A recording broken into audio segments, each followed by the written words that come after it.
കാര്യവട്ടം ക്യാമ്പസിലെ സംഘർഷത്തിൽ കെഎസ്യു നേതാവ് സാൻജോസിന് മർദ്ദനമേറ്റിട്ടില്ലെന്ന ആഭ്യന്തര അന്വേഷണ റിപ്പോർട്ട്. ഹോസ്റ്റൽ മുറിയിലേക്ക് സാൻജോസിനെ ആരും കൊണ്ടുപോയിട്ടില്ല. ഹോസ്റ്റലിൽ ഇടിമുറിയുണ്ടെന്നത് സാങ്കല്പിക സൃഷ്ടി മാത്രമെന്നും വിസിക്ക് നൽകിയ അന്വേഷണ റിപ്പോർട്ടിൽ പറയുന്നു.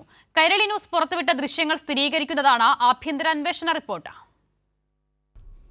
കോൺഗ്രസ് കെഎസ്യു നേതാക്കളുടെയും മാധ്യമങ്ങളുടെയും എസ്എഫ്ഐക്കെതിരായ ആരോപണങ്ങൾ പൂർണ്ണമായും തള്ളുന്നതാണ് കാര്യവട്ടം ക്യാമ്പസ് സംഘർഷത്തിലെ അന്വേഷണ റിപ്പോർട്ട്. കെഎസ്യു നേതാവ് സാൻജോസിന് സംഘർഷത്തിൽ മർദ്ദനമേറ്റിട്ടില്ലെന്നാണ് അന്വേഷണ റിപ്പോർട്ടിലെ പ്രധാന കണ്ടെത്തൽ. സാൻജോസിനെ ഹോസ്റ്റൽ മുറിയിലേക്ക് വലിച്ചിഴച്ചു കൊണ്ടുപോയിട്ടില്ല. ഇടിമുറി എന്നത് സാങ്കല്പികം മാത്രമാണെന്നും അന്വേഷണ റിപ്പോർട്ടിൽ പറയുന്നു. പ്രതിപക്ഷ നേതാവ് ഉന്നയിച്ച 121 നമ്പർ റൂം ക്യാമ്പസിലെ ഒരു റിസർച്ച് സ്കോളറിന്റേതാണ്. ഇയാൾ നാട്ടിലില്ലാത്തതിനാൽ റൂം തുറന്നിരുന്നില്ല. പുറത്തുനിന്നുള്ള ആളുമായി സാൻജോസ് ക്യാമ്പസിലെത്തിയത് എസ്എഫ്ഐ പ്രവർത്തകർ ചോദ്യം ചെയ്തിരുന്നു. ഇതിനിടെ തൊട്ടടുത്തുണ്ടായിരുന്ന കെഎസ്യു പ്രവർത്തകർ ഓടിയെത്തി എസ്എഫ്ഐ പ്രവർത്തകരെ ആക്രമിച്ചു. ഇതാണ് സംഘർഷത്തിലേക്ക് നയിച്ചത്.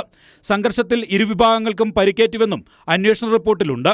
അന്വേഷണ റിപ്പോർട്ടിലെ കണ്ടെത്തലുകൾക്ക് സമാനമായ ദൃശ്യങ്ങൾ നേരത്തെ കൈരളി ന്യൂസ് പുറത്തുവിട്ടിരുന്നു.